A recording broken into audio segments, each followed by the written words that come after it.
¿Tú crees que la Luna está habitada? Escucha, me parece lógico. Hay luz, ¿no? Hasta el siglo XVII no conocíamos, aparte del Sol, la Tierra y la Luna, en total más que 5 planetas.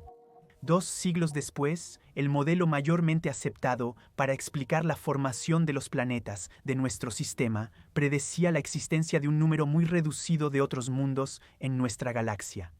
En 1950, la gran mayoría de los modelos teóricos todavía sugieren que la formación de sistemas planetarios es un fenómeno relativamente raro.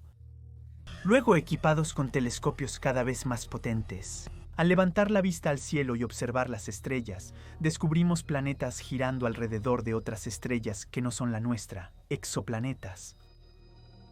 Hoy en día, se conocen 4.168, de los cuales 677 son sistemas planetarios múltiples, es decir, que albergan más de un planeta. El grupo de planetas que acompaña a nuestro Sol quizá no sea nada único. E incluso podría ser que ya le hayamos encontrado competidores, entre los cuales se encuentra el que quizá, hasta la fecha, es el sistema extrasolar más extraordinario que hayamos descubierto. El sistema de la estrella Transiting Planets and Planetesimals Small Telescope, uno situada a 39 años luz de nosotros, esta estrellita. Una enana roja cuyo radio es apenas superior al de Júpiter, se considera ultrafría, con una temperatura superficial de apenas 2200 grados. Hasta ahí, nada realmente extraordinario, salvo que este pequeño sol alberga un séquito de 7 exoplanetas, todos rocosos y de tamaño comparable al de la Tierra.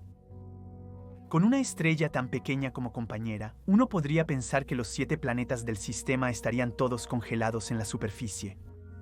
Pero eso es sin contar el hecho de que todas están de 5 a 30 veces más cerca de su estrella que Mercurio de nuestro Sol. Tan cerca que todos estos planetas debieron terminar alcanzando un estado de rotación sincrónica. Es decir, siempre muestran la misma cara a su estrella, como la Luna lo hace con la Tierra.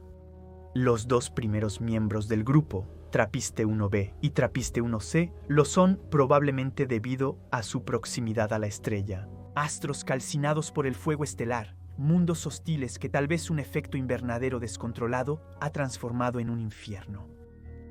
Un infierno ardiente del lado continuamente expuesto a la luz y gélido del lado oscuro, donde reina una noche eterna. Desde este puesto de observación, muy probablemente sin ningún espectador. Debe ser posible ver claramente los otros planetas del sistema reflejando la luz roja pálida de su estrella, tan cerca unas de otras que todas deben ser claramente visibles. Ubicadas en la superficie de los planetas interiores del sistema, verías toda la bóveda celeste moverse a velocidades considerables sobre tu cabeza, porque trapistas B y C giran tan cerca de su Sol que un año ahí dura respectivamente solo 36 horas y apenas 58. Pero dejemos atrás esos mundos quemados para dirigirnos a los 3 planetas interiores del sistema, que son, de lejos, los más interesantes. Porque todas están situadas en la llamada zona de habitabilidad, es decir, en una región donde la energía recibida de la estrella es suficiente para permitir que el agua se mantenga en estado líquido. La primera Trappiste, 1d, es un mundo en el que un año dura solo 4 días terrestres y tiene un tamaño intermedio entre la Tierra y Marte. En el hemisferio, constantemente expuesto al Sol, todo quizás siga siendo árido y caluroso.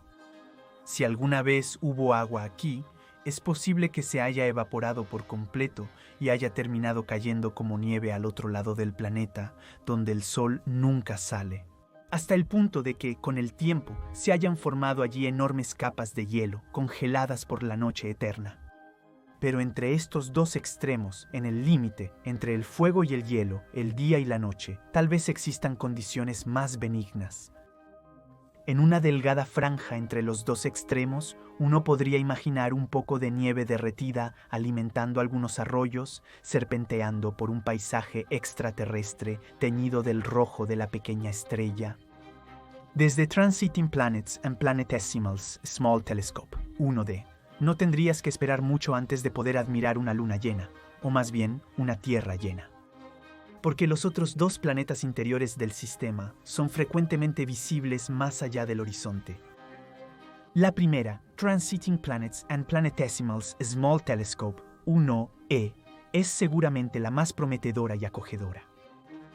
Si tu objetivo es encontrar agua en estado líquido, simulaciones climáticas parecen mostrar que si este mundo tiene agua en cantidad, entonces, debido a su distancia a la estrella, se encuentra aquí necesariamente en forma líquida en su superficie. Y esto sin importar la composición de su atmósfera. Y agua en el sistema TRAPPIST-1 se piensa que podría haber mucha. Hasta el 5% de la masa total del sistema podría estar compuesta por esta valiosa molécula. En comparación, nuestro planeta solo contiene 0,02% de agua. En otras palabras, se piensa que no es imposible que en este mundo haya 250 veces más agua que en la Tierra. Tal vez eso podría ser de TRAPPIST-1 un planeta océano. Este tipo de mundos, cuya existencia sigue siendo teórica, no solo estarían cubiertos de agua hasta donde alcanza la vista, prácticamente serían solo agua. Estamos hablando de planetas en cuya superficie no sobresale ninguna roca, donde no existe ninguna playa en la que encallar y donde los océanos podrían tener cientos o incluso miles de kilómetros de profundidad. Y dependiendo de su composición, de su edad, de las condiciones de temperatura que haya y de su distancia a la estrella. Estos mundos, compuestos en gran parte de agua, pueden llegar a estar cubiertos en la superficie por una gruesa capa de hielo sobre un océano líquido, o incluso ser planetas llamados zonas, es decir, completamente cubiertos por una gruesa atmósfera de vapor, de agua hirviendo, y debajo de la cual, como bajo la tapa de una olla de presión, se esconden océanos al borde de la ebullición, mantenidos en estado líquido por la presión ejercida por el grosor de las nubes. Se piensa que hasta el 75% de la masa total de un exoplaneta de este tipo podría formarse así, que el agua alrededor de un núcleo constituía elementos pesados que, durante la formación del astro, habrían descendido hacia el centro. En el caso de un planeta de 6 masas terrestres y compuesto por 1/3 de agua, las simulaciones muestran océanos cuyas profundidades pueden alcanzar casi 13.000 kilómetros. Al adentrarse en estas inmensas capas de agua líquida, uno terminaría, después de unos 100 kilómetros de descenso, encontrándose con una forma exótica de materia. Una disposición posible gracias a las temperaturas y presiones dantescas que reinan en el fondo del hielo llamado caliente, un cristal de agua ultracompacto. Y este tipo de cristales debería formarse sin importar la temperatura del mundo en la superficie. Así que no nos privemos de nuestro placer y sigamos especulando. Volviendo a Transiting Planets and Planetesimals Small Telescope 1E, si este mundo tiene un océano profundo y está bloqueado gravitacionalmente, como sugiere su proximidad a su estrella, entonces algunas simulaciones predicen la aparición de extraños fenómenos meteorológicos.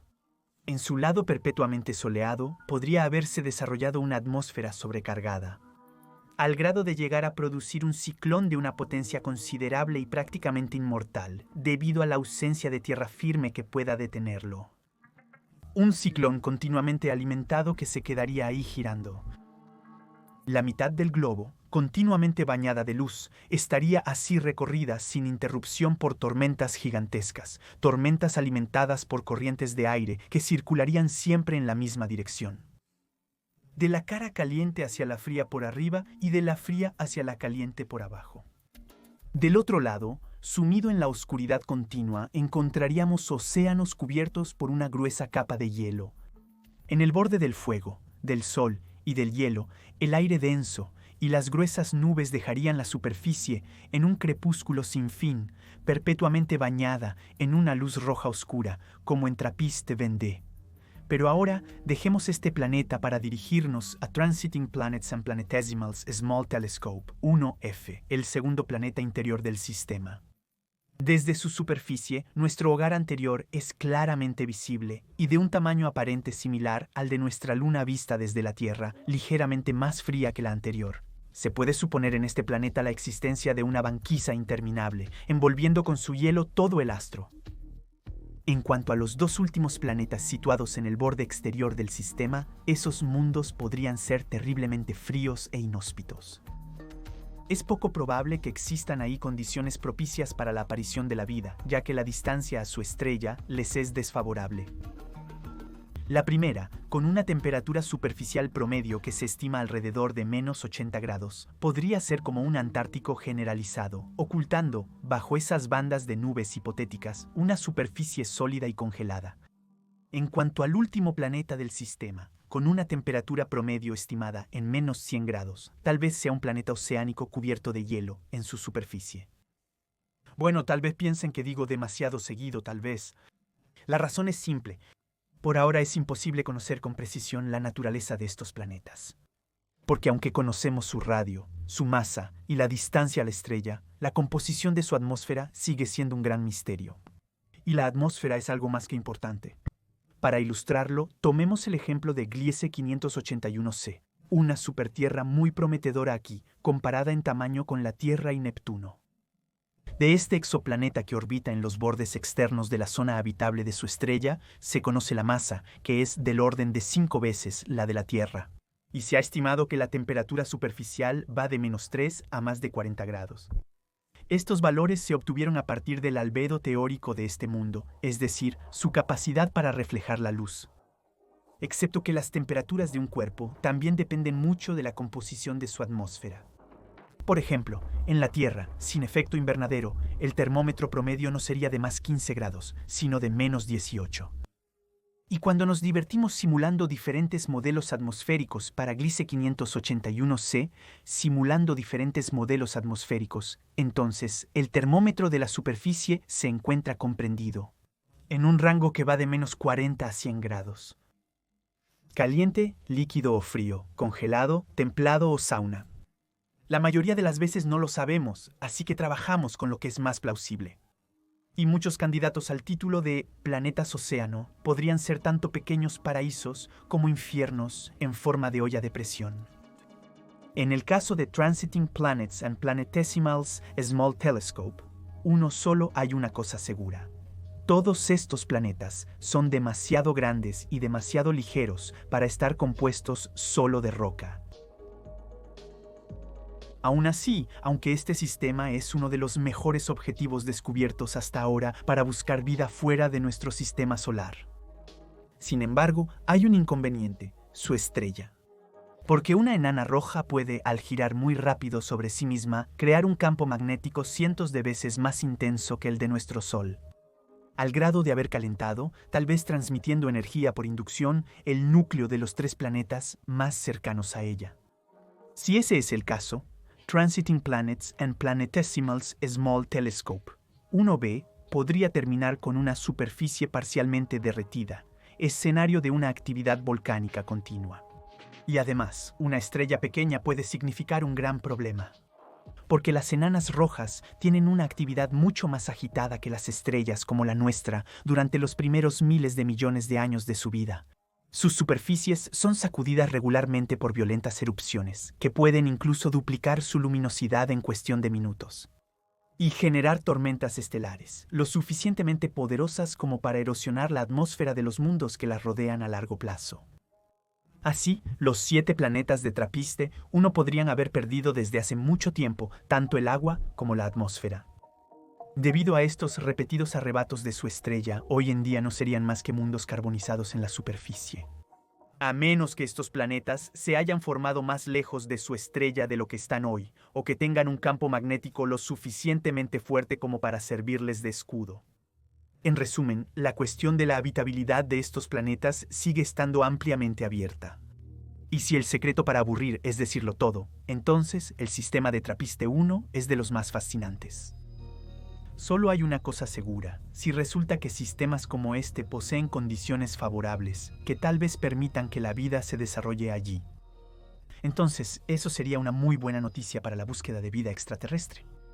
Porque el 85% de las estrellas de nuestra galaxia son enanas rojas, más o menos parecidas a Trappiste. Lo que significa que si la vida pudiera desarrollarse alrededor de esas estrellas, se convertiría en un fenómeno potencialmente muy común en el universo. Y para colmo, la vida aquí podría tomarse todo el tiempo que quiera para volverse más compleja. Porque las enanas rojas tienen una vida útil que se cuenta en miles de millones de años. Una pequeña eternidad en comparación con la esperanza de vida de nuestro Sol. Después, antes de poder ir a comprobar todo eso por nosotros mismos, probablemente tendremos que esperar un poco, porque está a 39 años luz de nosotros. Con una nave que viaje a la velocidad de la sonda Voyager, tomaría unos 685.000 años llegar hasta allá. Miles, millones de otros mundos posibles. Cálido, templado o frío, congelado, líquido o como un sauna, inactivo, tranquilo o volcánico, pequeño, nervioso y rocoso, hinchado, agrietado y desagradable. Allá arriba ciertamente existen mundos tan exóticos y extraños para nosotros. ¿Cómo lo sería la vista del Sahara para un Merón? Mundos de vapor, de agua y húmedos, o inmensos desiertos de fuego y áridos. Las preguntas siguen sin respuesta. ¿Habitable, quizás habitado? ¿Quién sabe? Si en uno de ellos algún día podremos identificar una atmósfera que, como la nuestra, ha sido transformada por la actividad de los seres vivos, una atmósfera cuya composición química terminó siendo modificada por la actividad biológica. Ver quizás a quién es una forma de civilización avanzada. Allá arriba, ¿qué crees que hay? Hay otros mundos habitados. Yo digo que solo este está habitado. No, también está la luna. La prueba es que hay luz. Sobre la luna, no estás equivocada. Estamos seguros de que hay al menos alguien, ya que tú siempre estás ahí.